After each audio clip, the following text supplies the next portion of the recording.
नमस्कार, आप देख रहे हैं प्राइम न्यूज और मैं हूं आपके साथ मोनिका ग्रोवर। दहशत का कोड डी कोड, जी हां, आज डी कोड हो गया है दहशत का वो हर एक कोड जिसने इस देश को दहलाने की साजिश रची। बात दिल्ली ब्लास्ट से जुड़ी और दिल्ली ब्लास्ट से जुड़ी एक एक परत आज हम खोलेंगे क्योंकि एनआईए ने कई सनसनीखेज खुलासे किए हैं। देश की राजधानी दिल्ली के ऐतिहासिक लाल किले के पास हुए आतंकी धमाके में मरने वालों की संख्या कल तक 12 बताई गई थी। वहीं दूसरी तरफ एक के बाद एक कई खुलासे हो रहे हैं। दिल्ली ब्लास्ट का गुनहगार आतंकी उमर नबी सोशल मीडिया की मासूम दोस्तियों से लेकर नूह के गुप्त ठिकाने तक कैसे एक डॉक्टर ने 10 दिनों में आतंकी सबसे खतरनाक स्क्रिप्ट लिखी। आज हम खोल रहे हैं उमर की साजिश का पूरा ब्लूप्रिंट, उमर नबी के उस प्लान की हर एक परत जिसने शरीफ चेहरे के पीछे छिपा दिया था एक पूरा स्लीपर सेल नेटवर्क।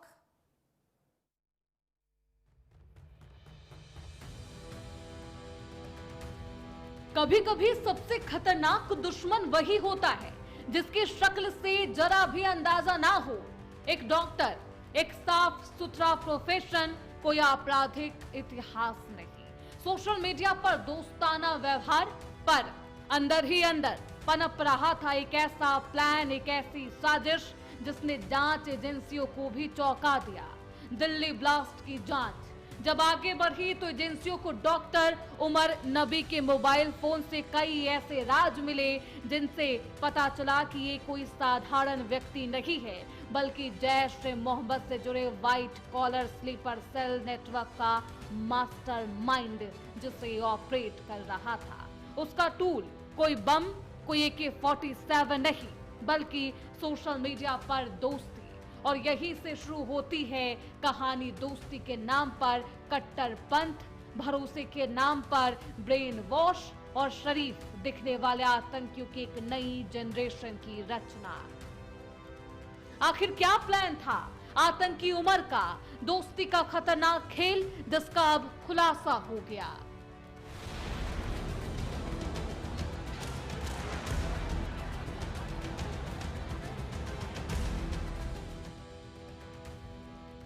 जांच एजेंसियों के मुताबिक उमर नबी की प्लानिंग बिल्कुल अलग थी। वो सोशल मीडिया पर ऐसे युवाओं को चुनता था जो पढ़े लिखे ना हो, जिनका कोई आपराधिक रिकॉर्ड ना हो और जिनकी लाइफस्टाइल बिल्कुल सामान्य हो। उमर पहले दोस्ती करता, हल्की फुल्की बातें करता, भरोसा जीतता और धीरे धीरे उन्हें चरमपंथी विचारधारा की तरफ ले जाता। सूत्र बताते हैं कि उमर कई राज्यों के लोगों से ऑनलाइन जुड़ा हुआ था। उसके चैट्स में कई ऐसे नाम मिले जिन पर वह असर डालने की कोशिश कर रहा था, उन्हें मोटिवेट कर रहा था, उनमें एक कट्टरपंथ जगा रहा था। इतना ही नहीं, हरियाणा तक उसका नेटवर्क फैलाने के संकेत भी मिले। अधिकारियों के अनुसार पिछले 2 दशकों में आतंकियों की भर्ती का तरीका पूरे तरीके से बदल चुका था। अब टारगेट होते हैं डॉक्टर, इंजीनियर, पैरामेडिक्स, ऐसे सफेद पोश जिन पर लोग किसी को कभी भी किसी भी तरीके का कोई शक या फिर संदेह ना हो। यही मॉडल था व्हाइट कॉलर टेरर मॉड्यूल। गिरफ्तार किए गए कई डॉक्टर आदिल, मुजम्मिल, मुजफ्फर, डॉक्टर शाहीन, तीनों का रिकॉर्ड पूरी तरह साफ था और यही उनके इस नेटवर्क के लिए परफेक्ट बनाता था। उमर खुद भी बिना किसी आपराधिक इतिहास का था, इसलिए सुरक्षा एजेंसियों की नजरों से बचता रहा, पाक साफ दिखता रहा। इस नेटवर्क की पहली परत खुली श्रीनगर के नवगाम इलाके में जब अक्टूबर के मध्य में धमकी वाले पोस्टर लगे। सीसीटीवी की मदद से 3 संदिग्ध गिरफ्तार किए गए। पूछताछ में खुलासा हुआ मौलवी इरफान बना है और इस कट्टरपंथी सोच का मास्टरमाइंड है। उसने इन डॉक्टरों को प्रभावित किया, आतंकी संगठनों में इन्हें शामिल किया। उमर नबी का असली प्लान साफ था, सोशल मीडिया के जरिए दोस्ती करो, भरोसा हासिल करो, धीरे धीरे कट्टरपंथी इन्हें बनाओ और अंत में स्लीपर सेल के लिए वफादार लोग तैयार करो जिन पर किसी को भी जरा सा भी शक ना हो। यही वजह थी कि वो सोशल मीडिया को भर्ती का सबसे सुरक्षित और गुप्त हथियार मानता था। ना कोई मीटिंग, ना कोई चश्मदीद, बस स्क्रीन के आर पार होने वाला ब्रेन वॉश। 10 नवंबर को जब लाल किला मेट्रो स्टेशन के पास विस्फोटक भरी कार चलाई गई तो इस पूरे नेटवर्क के असली इरादे सामने आए और पता चला ये दोस्ती वाला आतंकवादी प्लान असल में एक बेहद खतरनाक आतंकी ब्लूप्रिंट था।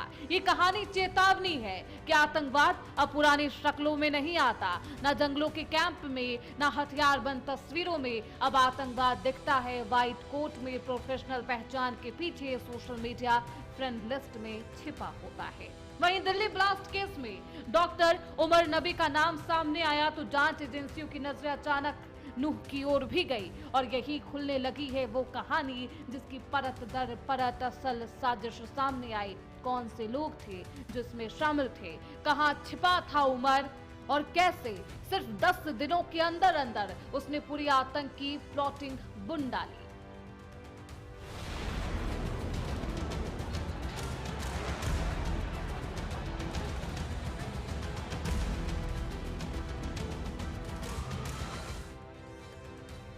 दिल्ली ब्लास्ट की जांच जैसे जैसे आगे बढ़ी, एजेंसियों की सुई सीधे हरियाणा के नूह पर अटक गई। इस शांत इलाके में जांच एजेंसियों ने डेरा डाला क्योंकि यहां से निकल रहे सुराग सीधे उस आतंकी ब्लूप्रिंट की तरफ इशारा कर रहे हैं जिसे डॉक्टर उमर ने अंजाम तक पहुंचाया था। नूह की हयात कॉलोनी से रिजवान और शोएब को कस्टडी में लिया गया। दोनों पर आतंकी फंडिंग और मदद करने का शक है। जांच में सामने भी आया कि अल फलाह यूनिवर्सिटी में इलेक्ट्रीशियन शोएब ने अपने रिश्तेदारों के मकान में डॉक्टर उमर को किराए पर कमरा दिलवाया। रिजवान उसी मकान मालिक का बेटा है और यही घर बना उस पूरी साजिश की प्रयोगशाला। डॉक्टर उमर इस कमरे में करीब 10 दिन रहा। एजेंसियों के मुताबिक इसी दौरान उसने दिल्ली ब्लास्ट की हर डिटेल के लिए प्लान तैयार किया। कौन सी कार इस्तेमाल करनी है, किस रूट से निकलना है, कब दिल्ली पहुंचना है और किस वक्त विस्फोट को अंजाम देना है, सारी प्लानिंग। इस घर और आसपास के पूरे इलाके की सुरक्षा बढ़ा दी गई। एसटीआरएफ हरियाणा और केंद्रीय एजेंसियां इलाके के हर एक सीसीटीवी फुटेज को खंगाल रही है ताकि पता चल सके कि उमर कब आया, किससे मिला, किस दिन कार ली और कहां से कहां तक रवाना हुआ। सबसे चौंकाने वाली बात यह है कि केस में नूह के 2 स्थानीय नेताओं के नाम भी सामने आए, जिससे ये साफ होता जा रहा है कि ये साजिश किसी एक व्यक्ति की नहीं बल्कि एक संगठित नेटवर्क की देन हो सकती है। एजेंसियों को शक है कि नूह की उम्र के लिए सिर्फ एक ठिकाना नहीं है बल्कि लॉन्च पैड भी था जहां से उसने सुरक्षित बैठकर दिल्ली के बीचों बीच धमाका करने की पूरी प्लानिंग तैयार की थी। नूह की एक तंग गली से निकला ये प्लान राजधानी तक कैसे पहुंचा, अब खोज यहीं से शुरू हो रही है। क्या इस शांत कस्बे की गलियों में अभी भी कोई ऐसा है जो इस पूरे दिल्ली ब्लास्ट को ऑपरेट कर रहा था? मास्टरमाइंड कौन है, अभी भी जांच जारी है। बिल्कुल जांच जारी है और मास्टरमाइंड कौन है ये एक बड़ा सवाल यहाँ पर खड़ा हो जाता है कि क्या आमिर ही मास्टरमाइंड है या फिर आमिर के ऊपर भी कोई था जो इसको पूरी तरीके से इस पूरे प्लान को रच रहा था और उसके इशारे पर एक एक तरीके से इस प्लान को अंजाम दिया जाता है। वहीं एक बड़ा खुलासा होता है मोबाइल से जुड़ा भी। एक मोबाइल, 2 नाम और देश की राजधानी को दहलाने का पूरा ब्लूप्रिंट तैयार। शाहीन उर्फ मैडम सर्जन के फोन से मिली चैट्स ने दिखा दिया कि इस ऑपरेशन की असली कमांडर थी 2 रहस्यमयी महिलाएं, मैडम एक्स और मैडम जेड। आज हम दिखाएंगे कैसे मेडिसिन के नाम पर भेजा जा रहा था विस्फोटक और ऑपरेशन कहलाता था आतंकी हमला।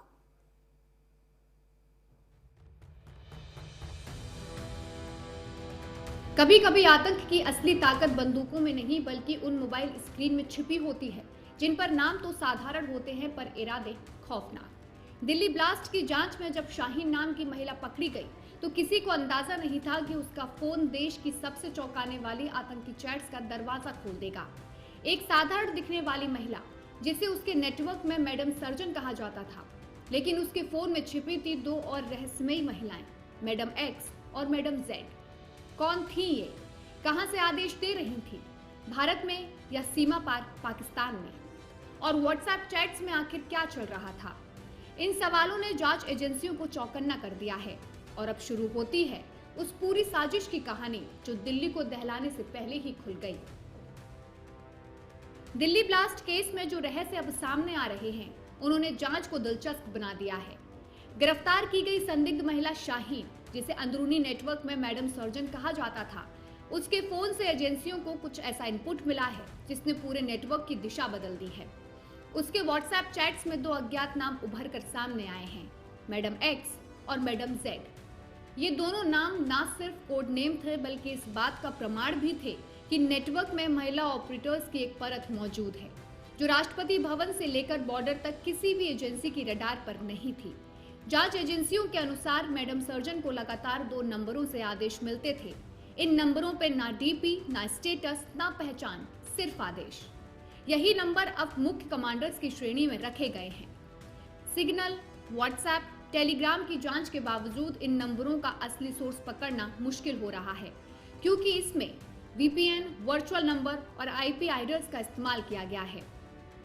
सबसे बड़ा सवाल यही है कि दोनों महिलाएं भारत में बैठकर नेटवर्क चला रही थी या पाकिस्तान की किसी सुरक्षित लोकेशन से ऑपरेट कर रही हैं।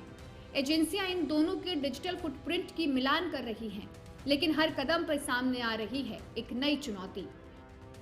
शाहीन के फोन में जुलाई महीने की चैट्स ने सब कुछ बदल दिया। एक चैट में मैडम एक्स ने शाहीन से कहा था, मैडम जेड को जल्दी बाकी सदस्यों से मिलवाओ। ये लाइन साबित करती है कि नेटवर्क सिर्फ काम नहीं कर रहा था, बल्कि विस्तार कर रहा था।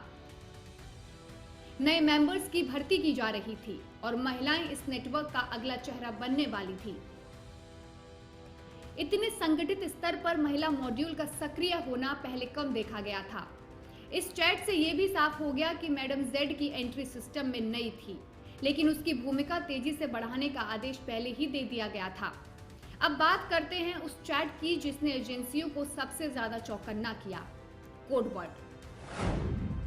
एक मैसेज में शाहीन ने मैडम एक्स को लिखा, आपने जो मेडिसिन मंगवाई थी वो इस हफ्ते पहुंच जाएगी। जवाब में मैडम एक्स ने कहा, ऑपरेशन के लिए दवाई कम नहीं पड़नी चाहिए। पहली नजर में ये स्वास्थ्य विभाग की 2 महिलाओं की साधारण बातचीत लग सकती थी, लेकिन ये असल में आतंकी हमला था। सूत्रों के मुताबिक मेडिसिन का मतलब था विस्फोटक सामग्री, जबकि ऑपरेशन शब्द का अर्थ था आतंकी हमला। इससे साफ हो गया था कि शाहीन यानी मैडम सर्जन सिर्फ एक लिंक नहीं, बल्कि एक एक्टिव प्लानर थी, जिसे ऑपरेशन से ठीक पहले का स्टॉक मैनेजमेंट सौंपा गया था। इसी चैट से ये संकेत भी मिला कि शाहीन को ब्लास्ट से कुछ दिन पहले दवाई यानी विस्फोटक पहुंचाना था। ये आदेश उसे मैडम एक्स की तरफ से मिला था, जबकि मैडम जेड की भूमिका संभावित फील्ड तक एक्टिव लोगों को नेटवर्क से जोड़ना थी। एजेंसियों का मानना है कि ये पूरा मॉड्यूल 3 लेयर कंट्रोल पर काम करता था। मैडम एक्स शीर्ष स्तर की प्लानर, आदेश देने वाली। मैडम जेड नए सदस्यों को जोड़ने और मॉड्यूल बढ़ाने वाली। Madam surgeon Shaheen executor, ground level तैयारी और सामग्री की डिलीवरी सुनिश्चित करने वाली। अब जांच एजेंसियां ये पता करने में जुटी हैं कि ये कोड नेम किसी बड़े कमांडर को कवर कर रहे हैं या फिर ये महिलाएं किसी अंतर्राष्ट्रीय नेटवर्क का हिस्सा हैं। पाकिस्तान कनेक्शन की आशंका इसलिए मजबूत है क्योंकि इस चैट में सुबह 2:30 बजे से सुबह 3 बजे के बीच एक्टिविटी दर्ज है, जो पाकिस्तान के समय क्षेत्र से मेल खाती है। इसके अलावा VPN सर्वर आइसलैंड, मलेशिया और दुबई के दिखे हैं। ये भी आतंकियों की पहचान छिपाने की सामान्य तकनीक मानी जाती है। सबसे चौंकाने वाली बात यह है कि शाहीन के फोन से ये संकेत मिले हैं कि महिला नेटवर्क से जुड़े सदस्य भारत के अलग अलग राज्यों में छोटी छोटी टीमें बनाकर काम कर रहे थे। ये भी आतंकियों की पहचान छिपाने की सामान्य तकनीक मानी जाती है। सबसे चौंकाने वाली बात यह है कि शाहीन के फोन से ये भी संकेत मिले हैं कि महिला नेटवर्क से जुड़े सदस्य भारत के अलग अलग राज्यों में छोटी छोटी टीमें बनाकर काम कर रहे थे। इन टीमों को रेडिकलाइजेशन, फंडिंग, विस्फोटक सप्लाई और लॉजिस्टिक सपोर्ट में बांटा गया था। ये नेटवर्क इतना संगठित था कि कोई एक सदस्य पकड़ा जाए तो बाकी लोग पहचान में ना आए। यही वजह है कि आज भी मैडम एक्स और मैडम जेड गिरफ्त से बाहर हैं, लेकिन उनके व्हाट्सएप आदेश साफ दिखाते हैं कि दिल्ली ब्लास्ट कोई अचानक उठाया कदम नहीं है। ये महीनों से तैयार हो रही एक बहुलेयर साजिश थी। इस साजिश में स्क्रीन पर दिखता हर मैसेज हर कोड वर्ड, हर आदेश भारत के अंदर बैठी शाहीन और बाहर बैठी किसी गहरे नेटवर्क का मिला जुला ऑपरेशन था। फिलहाल एजेंसियों का फोकस यही है कि मैडम एक्स कौन है, मैडम जेड कहां है और शाहीन के फोन में दिखा ये पूरा ब्लूप्रिंट आखिर किस आतंकी संगठन की डिजिटल शाखा है। तो शाहीन के फोन से ब्लूप्रिंट का खुलासा तो हो गया, लेकिन अब पुलिस इस बात को तलाश रही है कि कौन है वो मैडम एक्स और मैडम जेड जिसका जिक्र इस चैट में हो रहा था और विस्फोटक सामग्री इधर से उधर भेजने की बात भी हो रही थी। वक्त यहां पर एक छोटे से ब्रेक का है, जल्द लौटेंगे।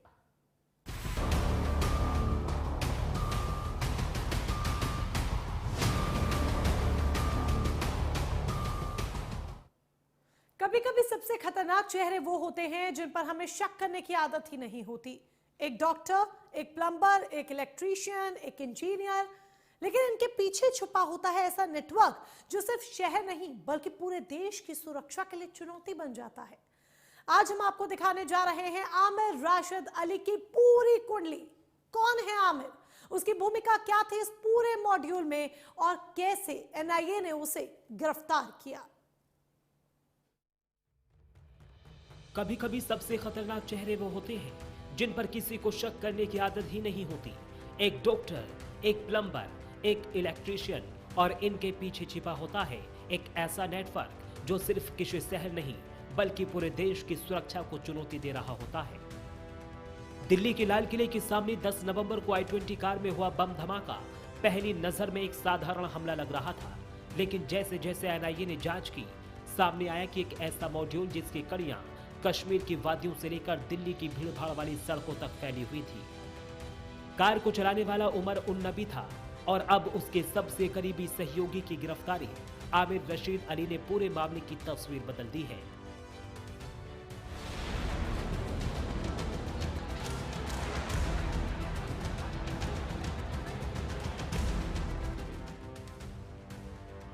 एनआईए ने आमिर रशीद अली को गिरफ्तार किया, जो कश्मीर के पंपोर का रहने वाला एक साधारण युवा है। दिखने में सामान्य, काम से प्लम्बर, परिवार में कोई पुलिस रिकॉर्ड नहीं, लेकिन जांच में सामने आया कि वो इस पूरी साजिश का सह आरोपी था। वही i20 कार जिसमें आईडी लगाया गया था आमिर के नाम पर रजिस्टर्ड थी और यही सुराग एनआईए को सीधे पंपोर तक ले गया।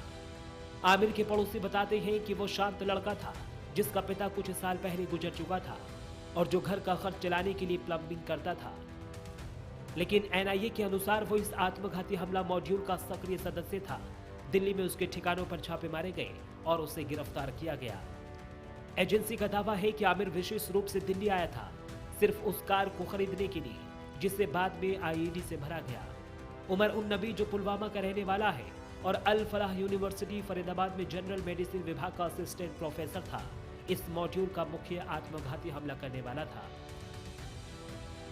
नाम आमिर रशीद अली, जन्म स्थान कश्मीर पंपोर, पेशा प्लम्बर, साधारण दिखने वाला काम, परिवार पिता गुजर चुके हैं, कोई पुलिस रिकॉर्ड नहीं। दिल्ली से कनेक्शन, दिल्ली में कार खरीदने जो बाद में आईईडी ब्लास्ट में इस्तेमाल हुई। भूमिका आतंकी मॉड्यूल का सह आरोपी, मुख्य आतंकी साजिश में शामिल। विशेष बातें, दिखने में सामान्य और शांत लड़का, परिवार के मुताबिक दिल्ली कभी नहीं गया। एनआईए के अनुसार मॉड्यूल का सक्रिय सदस्य। गिरफ्तारी, एनआईए ने दिल्ली में उसके ठिकानों पर छापा मारकर उसको गिरफ्तार किया। देखिए, मैं रिमांड एडवोकेट हूँ, मैं कोर्ट से अटैच्ड हूँ। कोर्ट में कोई भी फ्रेश अक्यूज आता है तो बीइंग अ रिमांड एडवोकेट मैं उसको रिप्रेजेंट करती हूँ। तो मुझे आज लाल किला ब्लास्ट केस में बुलाया गया कि फ्रेश अरेस्ट उसमें एक आया है, आपको रिप्रेजेंट करना है। कि पढ़े लिखे लोग डॉक्टर आतंक के रास्ते पे चले जाएं, इससे बढ़कर कोई बुरी बात नहीं हो सकती। सरकार पूरी तरह सजग है और जो लोग आतंक के रास्ते पे बढ़े हैं उनको कैसे रोका जाए, उन पर कैसे कार्रवाई हो, इसके लिए सरकार कार्रवाई कर रही है। लेकिन ये चिंता का विषय है कि जिनको देश ने सब कुछ दिया, मेडिकल की पढ़ाई में सारी सुविधा दी, वो देश के खिलाफ कैसे इकट्ठे होकर देश में आतंक के रास्ते पे जा रहे हैं, ये चिंता का विषय है। देखिए, रेडिकलाइजेशन जो एक तरह से बढ़ता जा रहा है। उससे बहुत से लोग भ्रमित होकर उसमें जुड़ जाते हैं, भले ही पढ़े लिखे हों। और इस रेडिकलाइजेशन को रोकने के लिए मुझे लगता है कि जो अलग फॉरेंसिक जांच में पुष्टि हुई है कि कार चलाने वाला वही था और ये साफ कर दिया है कि हमला सिर्फ धमाका नहीं बल्कि आत्मघाती हमला था ताकि कोई सुराग न बचे। एनआईए ने उमर की दूसरी कार भी जब्त की है और उसकी फॉरेंसिक जांच चल रही है क्योंकि शक है कि उसके इस्तेमाल किसी तरह प्लॉट में हुआ। अब तक 73 गवाहों और घायलों के बयान दर्ज किए गए हैं।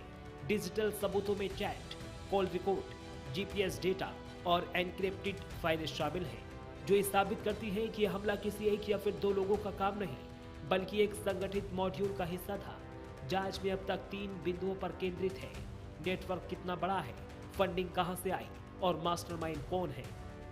क्योंकि उमर भले ही आत्मघाती था लेकिन साजिश का आखिरी दिमाग वो नहीं था। आमिर की गिरफ्तारी ने एजेंसी की ऐसे सुराग दिए जो सीधे इस नेटवर्क के कमांड एंड कंट्रोल की ओर इशारा करते हैं और सूत्रों के मुताबिक ये कड़ियां जम्मू कश्मीर से लेकर देश के कई राज्यों तक फैली हो सकती है। ये गिरफ्तारी सिर्फ एक व्यक्ति का पकड़ा जाना नहीं बल्कि पूरे नेटवर्क की दिशा बताने वाला पहला ठोस कदम है जो तय करेगा कि ब्लास्ट के पीछे असली मास्टरमाइंड कौन थे और क्या यह हमला सिर्फ शुरुआत थी। Bureau report, prime news. तो एक एक तमाम आरोपी पकड़े जा रहे हैं लेकिन अब एनआईए के हाथ तलाश रहे हैं इस पूरे ब्लास्ट के मास्टरमाइंड को। वक्त यहां पर एक ब्रेक का, जल्द लौटेंगे।